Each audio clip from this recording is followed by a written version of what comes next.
Babalik po ang programang Kaya Mo Yan sa DZRH at habang hinintay natin si Governor Dax Kua, ating ipakita ang highlights. Yung pwedeng ipakitang highlights ng concert, icon concert ni paring Randy Santiago sa PICC.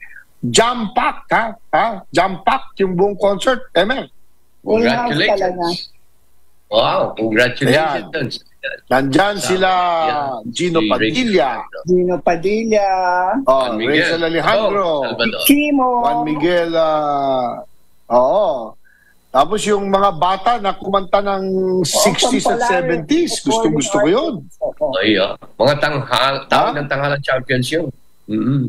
Tapos si Nina, may sakit pa pala yun. Umabot pa rin ng boses.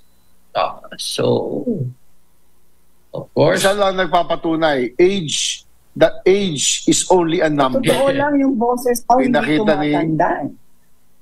Parang si Cory kumanta no? Tsaka alam mo, Cory, tanong mo kay Emer, si Randy disiplinado din. Kaya yung boses niya, kita mo yon, di ba? Naghahanda siya ng concert, hindi mo na siya uminom ng mga makaka-apekto sa kanyang boses, di ba? Kasi professional, di ba? Kasi nakita mo sa US, yung mga singer pag tumatanda na hindi na maabutan yung pitch. Kasi naabuso kung saan man, di ba? Pero si Chairman Randy, pati health, nalagaan niya. Kaya nag-golf yun kasi kagaya namin, we want to stay healthy. Kaya ganda ng chicks mo ngayon. Ganda ng chicks mo ngayon, Chairman. Nasa sunblock na pitch. Alam mo, Cory, naglalagay ako ng sunblock. My daughter lives in Madrid, Spain. She sends me this type of sunblock that makes me look younger. Dito ko linalagay, Cory, dito. Mga kamabayan kayo, dapat dito naglalagay para kita niyo si Cory, walang lines. Diba? Ang daming kahit mag-smile ka lang, walang lines, diba? So, importante yung sunblock. Tsaka yung quality ng sunblock. Pero going back to Randy nga, fan ako ni Rachel Alejandro. Fan ako niya, Diyos ko. Kung bata pa ako, fan ako niya. Kasi fan ko rin yung dad niya, di ba? Baka si Haji na may sinasabi mo. Di ba si Haji Alejandro, di ba? Musika. Yung panahon po namin yan, 79, Ma'am Cory. Sige, sa natin, kakantahin natin ang Kaya Mo Yan. Yan. Hindi, sa susunod, ibitayin natin yung mga artists. At saka humingi ng tips. Humingi ng tips. Nakita naman natin, di ba? Paano manatiling bata at malakas ang yes. Kaya nga ang yakap ni Randy kay Ma'am Ageless Beauty, Cory, talagang nakikinig ako lagi ng happy, healthy. Ikaw ang nagpapabata sa akin. Alam mo, one month sa totoo lang, tama si Emer, Cory, yung mga kabats namin, yung mga kaklase namin, hindi naman nanonood sa amin yun. Nung nalaman na ikaw ang co-host, aba, anong oras? Anong oras na? Asan yung happy healthy? Kaya makikita ba kayo ni Ma'am Cory? Pwede ba kami manood? Sabi ko, manood na lang kayo sa Facebook Live o sa YouTube. Pero minsan, siguro Emel, bitayin natin si Cory sa gathering ng Silverde. Para magbigay siya ng mga health tips sa mga wellness day for the boys, for the Green Archers. Yan. Ano naman ang topic, Cory, na gusto mo i-tackle sa mga kagaya namin, mga titu? Huwag mo na sabihin yung number 2. Ang titulo ng ating wellness seminar para sa mga Silverde ay For Men Only. Maganda yun. Delikado. Magiging interesado dyan si John Francisco. Kasi nagkakasawa ng bata yun, si John Francisco. Sila Doc Elvis, yung mga naghahanap talaga ng si Doc Elvis naghahanap pa na asawa. Madali yan. Nakita na, ang dami talagang tao kahapon, but we were very thankful sa dami. Alam mo, ang PICC sa akin, venue ng graduation yan. And alam mo maganda sa PICC? Ang maganda sa PICC, komportable yung silya. Oo, tama yun. Maganda yung spacing ng mga silya nila. Kaya spacing, leg room. Ang problema lang, pagka yung concert, yung mga kanta, love songs, antukin ka. Yun. Pero ginawa ni Randy kagabi, puro fast. Puro, and bright. Puro fast that song. Wala tayong dance floor. Sayang. Yung ibang photos namin, dance floor next time. Oh, yeah. But you know, as I said, this is applaudable yung concert ni Randy kasi kahit siya nasa T2, kita mo yung fans, ha? Fans over 36 years ba? Yung kanyang career? Yes. 38 years? Yes, oo. Lunch date pa kami dati. Talaga. Doon yung dumating mga seniors, sa kami mga perpernalya pa silang ni mga napirma namin dati. Dati mga bata yun. Ngayon mga teenagers na. Mga seniors feeling teenagers. Kala nila kaya pa nila mag-group. At nakita nila si Ma'am Cory. Naku, nagkagulo na. Ayan na. Inadapt ako ng isa sa mga classes ng Lasal alam ko. Yung batch ni BBM. Batch ba niya yun? Yung batch ni BBM. Di ba nandun ka naging news? Oo. Talaga? Ikaw nga. Ikaw nga naging news. Hindi, para lang kasi kinuha na si Cory nung batch ni BBM. Yung kapatid na niya gawin natin music Connie. Yun, ilabas mo si kabatch namin yun. Tama, oo. Nakakatuwa talaga. Pero believe ako sa mga dream archers, mga Delta. Bakit? Yung kabatch namin, di ba, Cory? Yung teamwork ninyo, ha? Mukhang may signal, may signal sa Quirino. Dahil nga dyan nandito na. Emer? Nandito na siya. Ayan. Pakilala mo na, Cory, ang ating paboritong gobernador. Ito po, mga kababayan, isang malaking karangalan para sa amin lahat. Magkaroon ng napakabatikan na guest.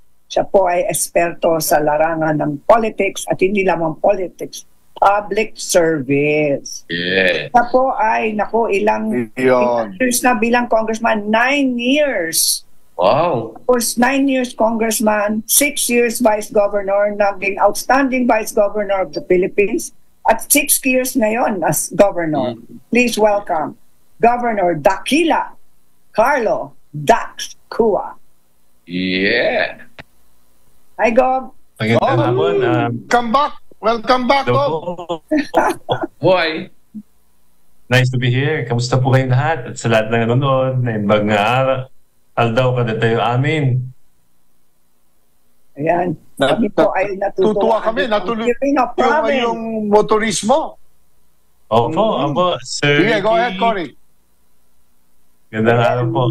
Ating napakagandang unique na turismo na Quirino Motorismo na noon nagkaroon din ng from Quirino Grandstand to Quirino Province.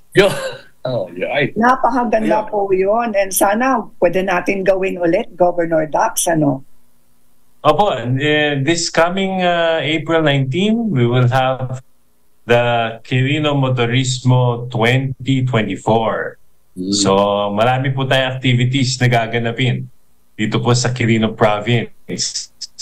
And many riders from all over the Philippines, from Manila, from Ilocos Region, from Cagayan Valley, and all parts of the Philippines, kahit galing Mindanao, may darating po sa lalawigan ng Quirino. Lalong lumalaki itong Quirino Motorismo po ninyo, Gov. Every year, palaki. Yes, Ma'am Cory, we started in 2015. At mula noon po, patuloy na lumalaki itong ating programa. We have many different activities, may mga gymkhana, may mga drag race, may enduro trail, at meron tayong first ever gaganapin na ecotourism ride. Ayan. Ay, ganda. So, yes, you have the opportunity to first-hand witness the beauty of nature in the province of Quirino in the Cagayan Valley. Meron bang mga gantimpala dyan? Opo, marami pong mga prizes and awards that await our participants, both from Quirino and from all over the country. At this time, meron din tayong mga international guests na magpapakitang gilas sa ating mga iba't ibang gaganapin. Ang development ng Quirino Province, it is amazing. Yeah. Under the hands of your administration, of your fathers, si Governor Juni Cua, tapos sa inyo naman, really, ano po ang natutunan nyo sa inyong dakilang tatay? Ay nako, napakarami po. At ang pinakamahalaga dyan ay serving the people with all transparency and humility. Yan ang shining example na aking ama na talagang naging trademark na rin ng aking ama. And sana makapunta kayo, Ma'am Cory, Sir Ricky, Sir Emer, dito sa ating Quirino Province. At makita niyo ulit itong Quirino Motorismo 2024. Dadali namin ng GTV. Yeah. Yes. Oh. At tanggap niyo. Oh, we're excited to have you. Oh, yes. Very good, very good. Gina G. GTV. Alam mo, Gov, I have been to your province during the time of when your dad, no? At if I recall right, that was 2017 or 2018 na nagpunta dyan yung mga congressman. It was like yes. We came from Aurora, tapos we ended up in Quirino, no? And napakaganda ng hinanda nyo doon, Governor Duck. So I can't wait to go back. I can't wait to go back at hopefully makaikot kami dyan next weekend, Gov. Pero Ricky, kailangan... I remember we had that... Kasi... Yes. You remember that congressional run? Yung mga congressman from... Yes, we had glamping at Siita Nature Park and yes. Kumain sa tabi ng Cagayan River. The cleanest portion of the Cagayan River. Correct. Yes. Paano Gawin naman? natin ulit. Yeah. Dax, yung mga gustong bumisita sa Quirino Province na hindi naman wala silang bike na mag-join sa Quirino Motorismo, ano bang pwede nilang gawin dyan? Well, there's a lot of ways to get to Quirino, no? You can ride the bus, no? From Manila and from other parts of the nation. May bus naman na pumapara dito sa bandang Cordon at sa Santiago City. And those buses from the Cordon and Santiago City, Isabela, malapit na po ang Quirino Province. Tricycle ride will suffice or pwede rin kayong mag-UV Express from Santiago or from Cordon. Otherwise, you can fly to Kawayan. May daily flights naman ng Cebu Pacific to Kawayan City. At again, meron din UV Express at meron mga buses that go back to Quirino from Kawayan. So, there's many ways to get here at napaka-convenient, hindi kayo mahihirapan. And the flight is only about 35 to 40 minutes. So, napaka-easy lang. Ang lapit-lapit lang po. Well, alam ko, very big on sports and ecotourism ang Quirino Province. At kapatapos lang, di ba, yung ginawa nyo, yung bagong development? Ano yung pinagawa nyo na napakalaki, yes. Napakaganda? Yes, Ma'am Coy. We have here the Quirino Sports Complex. And of course, we have the Water Sports Complex din, kung saan meron tayong mga wakeboarding facilities. We have villas and accommodations for everybody. We have a track oval. We have a spa. At marami pa talaga makikita dito sa Quirino. At makikita nyo, here in Quirino, makikita nyo ang napakagandang portion ng Cagayan River. So marami tayo mga river cruising, no? You can use a bangka or you can use a salbavida. Oh, so water rafting to. Yeah. Oh, very relaxing and very refreshing. Lalo na ngayon, medyo mainit ang panahon. I suggest you come over and enjoy the river. It is really very refreshing. At ang Quirino po, blessed with so many waterfalls. So, andyan ang iba't ibang waterfalls. Alam mo, nung minsan nga, nung pandemic ko yun, nagpa-contest kami ng paramihan ng picture ng waterfalls. I think more than 50 waterfalls ang napicturean eh. Napakarami pang undiscovered waterfalls. Wow, you can have 50, your own waterfalls in Quirino. Baka talong iligan. Pwede kayong maligo.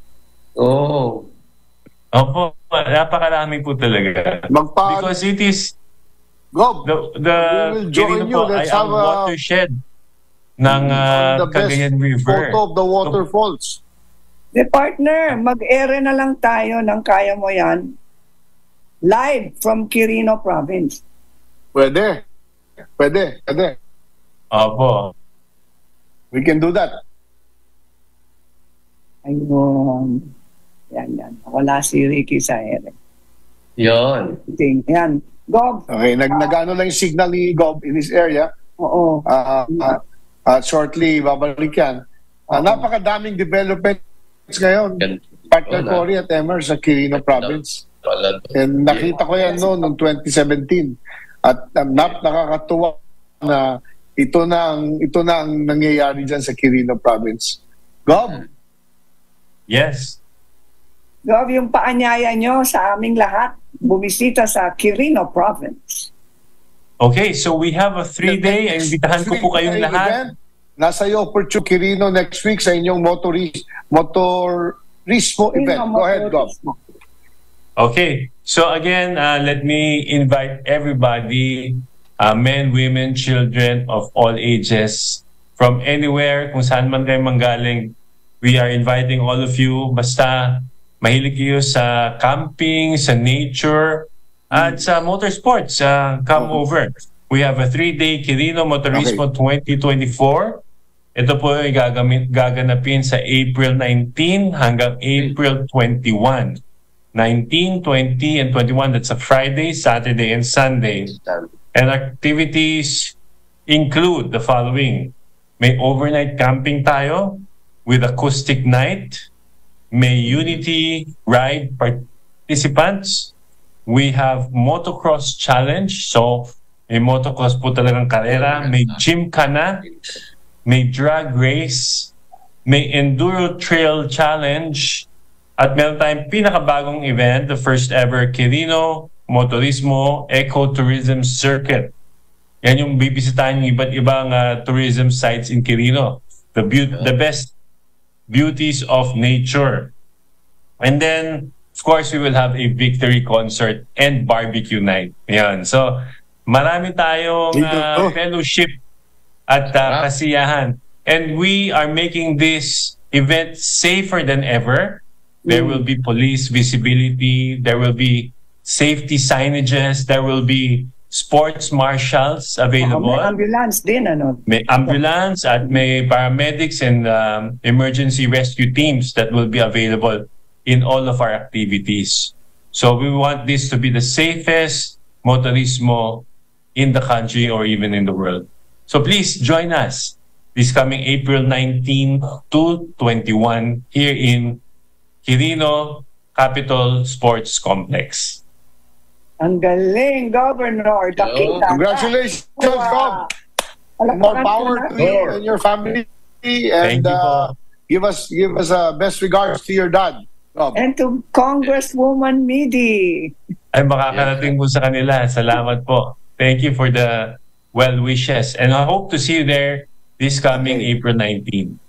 Yes. God bless you po, Governor Dax. Nyo ang pahayag ni Governor Dax Cua. So, tara na sa Quirino Motorismo next week, April 19 to 21. Thank you. Bye, Gob. Thank you. Thank you. See you po. Go ahead po kayo, Gob. Wow. Bye-bye. Yun mo si Bye. Thank you, Gob. Partner. Salamat. Thank you po. Alright, mabuhay.